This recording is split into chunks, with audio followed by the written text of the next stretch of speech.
بسم الله الرحمن الرحيم.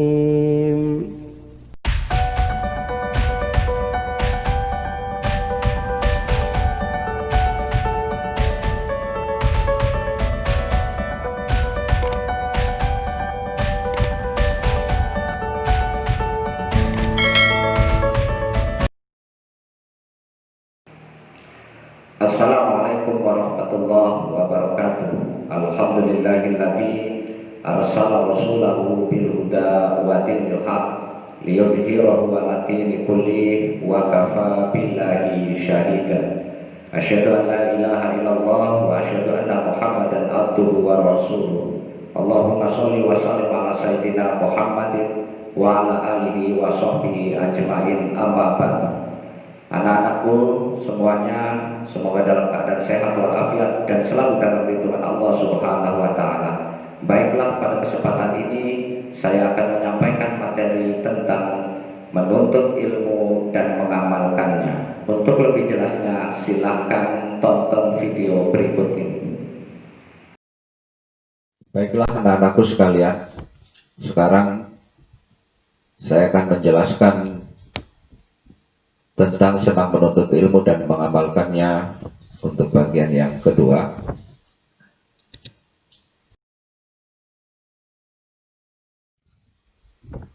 Pada pembelajaran ini, semua siswa diharapkan mampu menjelaskan etika menuntut ilmu.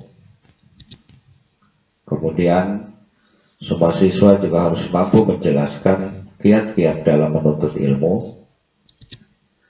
Kemudian siswa juga harus mampu menjelaskan hikmah menuntut ilmu. Dan kemudian semua siswa juga harus mampu menerapkan karakter menuntut ilmu dalam kehidupan sehari-hari. Perhatikan, pada pembahasan ini tugas kalian adalah mengamati gambar 1, itu maksud dan maknanya apa. Kemudian gambar 2 juga maksud dan makna dari gambar itu apa. Silahkan kalian tuliskan dan ekspresikan pemikiran kalian dalam buku pembelajaran kalian masing-masing sebagai salah satu tugas portofolio pada pembelajaran ini.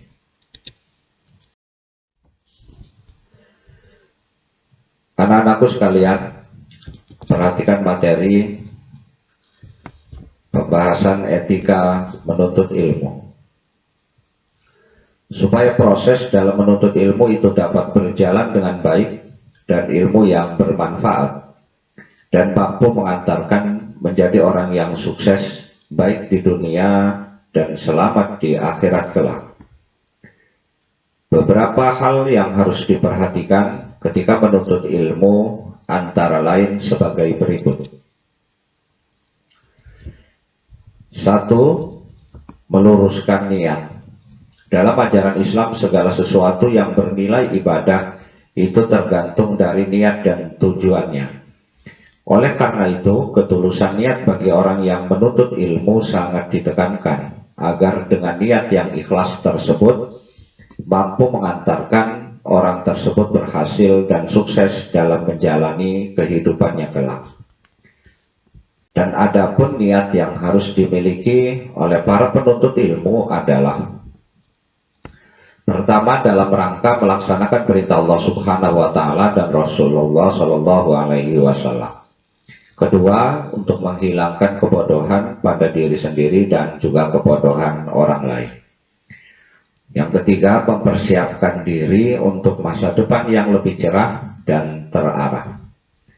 Dan yang keempat, menjadikan bekal untuk kehidupan di akhirat agar dapat selamat dan mendapatkan husnul khotimah. Amin ya rabbal alamin.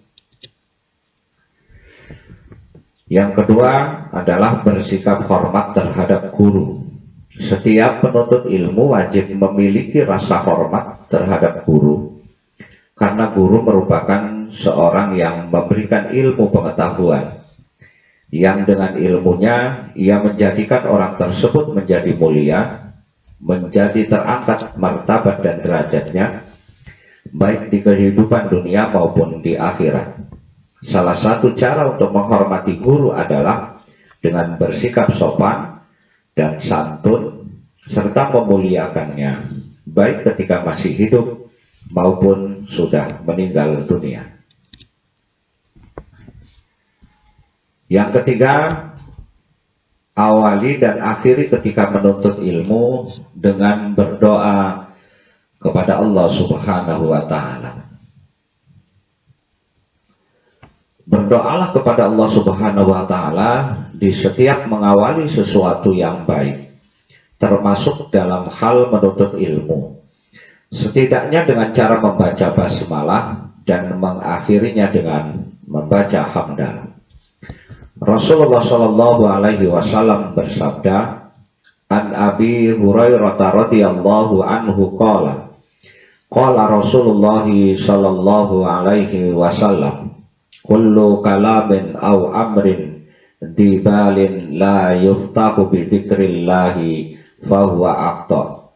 Rawahu Ahmad.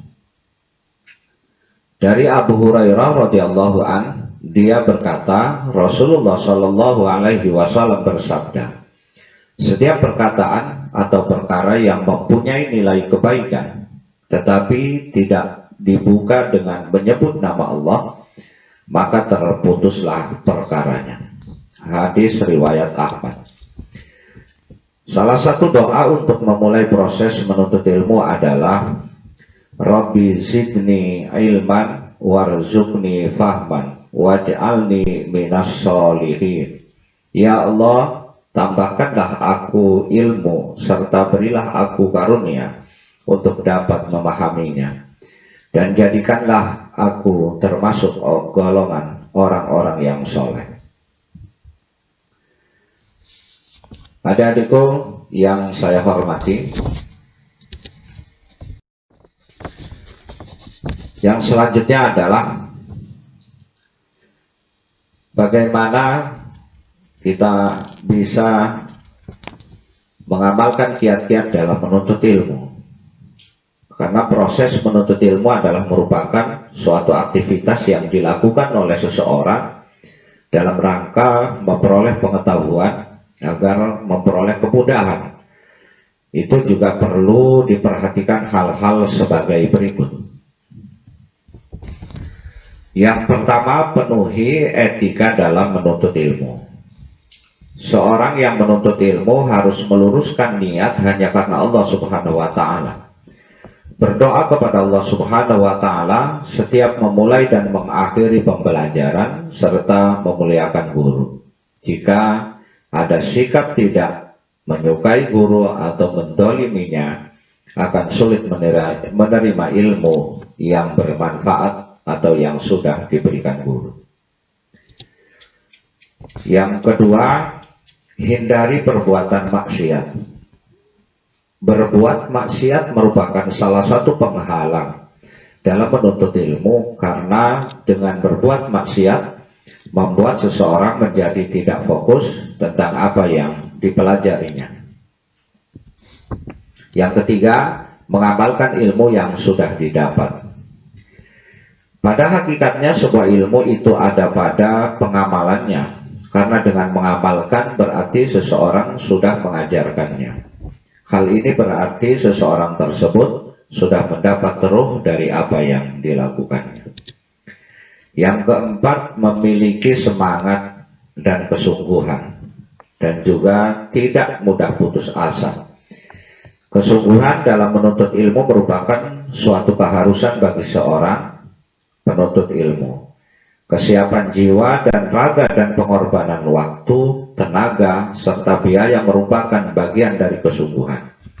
Bentuk dari semangat dan kesungguhan dalam menuntut ilmu dapat berupa kerja keras untuk bisa menguasai ilmu tersebut dengan cara mencatatnya dengan baik dan mau mengulang-ulang kembali apa yang dipelajari dengan membaca, menghafal. Kemudian apabila ada kesulitan dalam menuntut ilmu, segeralah introspeksi diri, bertawakal kepada Allah Subhanahu wa Ta'ala, dan terus berusaha, jangan sampai patah semangat dan jangan sampai putus asa. Bertanya kepada orang-orang yang berilmu yang lebih, sebab penilaian itu tidak hanya pada hasil tapi pada proses. Yang kelima, mau mengajarkan kepada orang lain. Mengajarkan ilmu yang sudah dikuasai kepada orang lain pada hakikatnya adalah memelihara ilmu tersebut supaya tidak hilang dan tetap ada dalam diri. Mengajarkan ilmu yang bermanfaat kepada orang lain merupakan salah satu bentuk amal jariah seseorang muslim. Ilmu yang bermanfaat itu sendiri adalah ilmu yang diamalkan dan diajarkan kepada orang lain. Dengan begitu pula berarti orang tersebut sudah memiliki andil mengentaskan kebodohan. Yang keenam, pelajari biografi orang-orang yang sudah berhasil atau yang ternama dalam menuntut ilmu. Baca dan pelajari biografi seperti para ulama dalam menuntut ilmu, sehingga dapat mengetahui bagaimana perjuangan dan kesulitan mereka dalam menuntut ilmu.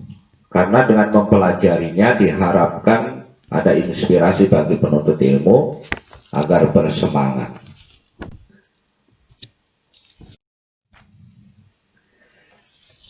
Anak-anakku sekalian yang saya hormati, materi selanjutnya adalah hikmah menuntut ilmu. Salah satu ibadah yang sangat mulia adalah menuntut ilmu. Keutamaan bagi orang yang menuntut ilmu itu banyak sekali disebutkan, baik dalam Al-Quran maupun hadis. Adapun ilmu yang wajib dipelajari adalah ilmu syar'i. Sementara selain ilmu syar'i, hukumnya tergantung pada kemanfaatan ilmu tersebut bagi umat Islam. Bila ilmu tersebut dapat menambah semangat untuk belajar Islam dan mendekatkan diri kepada Allah Subhanahu wa Ta'ala, maka ilmu tersebut sudah menunjukkan keutamaannya. Adapun hikmah bagi orang yang menuntut ilmu adalah sebagai berikut. Satu, menjadi orang yang takut hanya kepada Allah Subhanahu wa Ta'ala. Sebagaimana dalam firman Allah Subhanahu wa Ta'ala dalam Quran surat Fatir ayat 28. A'udzubillahi minasyaitonirrajim. Wa minan nasi wad dawabi wal an'ami mukhtalifun alwanuhu kadzalik innama yakhsyallaha min ibadihil ulama innallaha azizun ghafur. Dan demikian pula di antara manusia, makhluk bergerak yang bernyawa dan hewan-hewan ternak, ada yang bermacam-macam warnanya dan jenisnya. Di antara hamba-hamba Allah Subhanahu wa Ta'ala yang takut kepadanya hanyalah para ulama. Sungguh Allah Maha Perkasa, Maha Pengampun. Hikmah yang kedua adalah memudahkan jalan yang menuju surga. Menuntut ilmu memudahkan jalan seseorang menuju surga kelak, mendapatkan ridho para malaikat. Dan selama proses menuntut ilmu, seluruh makhluk yang ada di alam semesta ini akan memerintahkan ampun atas kesalahan yang diperbuatnya.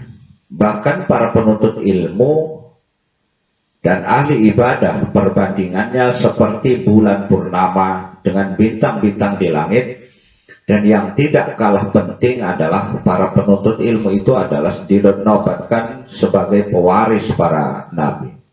Keutamaan menuntut ilmu tersebut tercakup dalam salah satu hadis Rasulullah Shallallahu Alaihi Wasallam yang artinya dari Abu Darda radhiyallahu an berkata, aku mendengar Rasulullah Shallallahu Alaihi Wasallam bersabda, barang siapa menempuh jalan untuk mencari ilmu, maka Allah akan memudahkan baginya jalan ke surga. Hadis riwayat Abu Dawud At-Tirmidzi.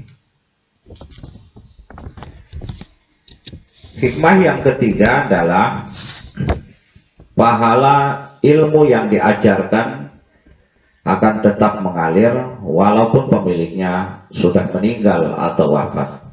Sebagaimana dalam hadis Rasulullah Shallallahu Alaihi Wasallam, an Abi Hurairah radhiyallahu anhu, anna Rasulullah sallallahu alaihi wasallam idza mata ibnu adama in qata'a amaluhu illa min salasin shadaqatin jariyatin aw ilmin yuntafa'u bihi aw waladin sholihin yad'ulah, rawahu Muslim. Artinya dari sahabat Abu Hurairah radhiyallahu anhu, dari Rasulullah Shallallahu Alaihi Wasallam bersabda, apabila anak Adam manusia meninggal dunia, maka terputuslah amalnya kecuali amal dari tiga ini: satu, sedekah jariah, ilmu yang bermanfaat, dan anak yang soleh yang mendoakannya. Hadis riwayat Muslim.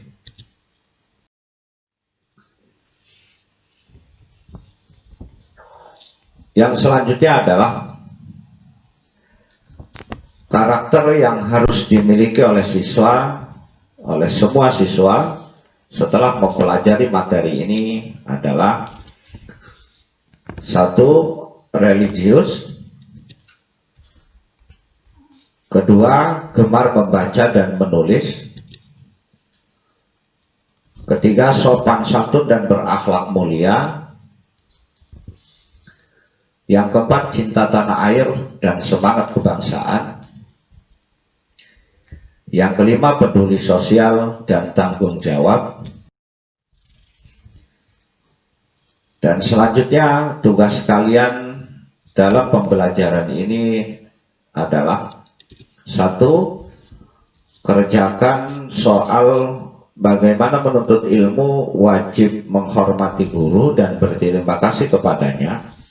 Kemudian bagaimana menurut pendapat kalian tentang pernyataan tersebut.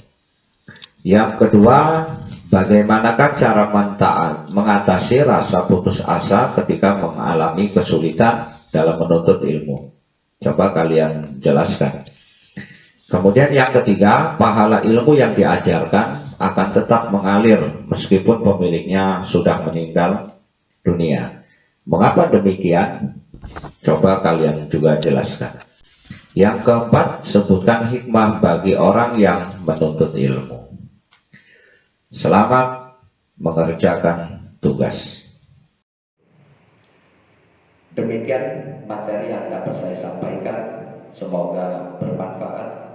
Dan jangan lupa, saya mohon kepada kalian semua selalu jaga kesehatan dan juga selalu mentaati peraturan protokol kesehatan karena pandemi COVID-19 masih merajalela di Indonesia.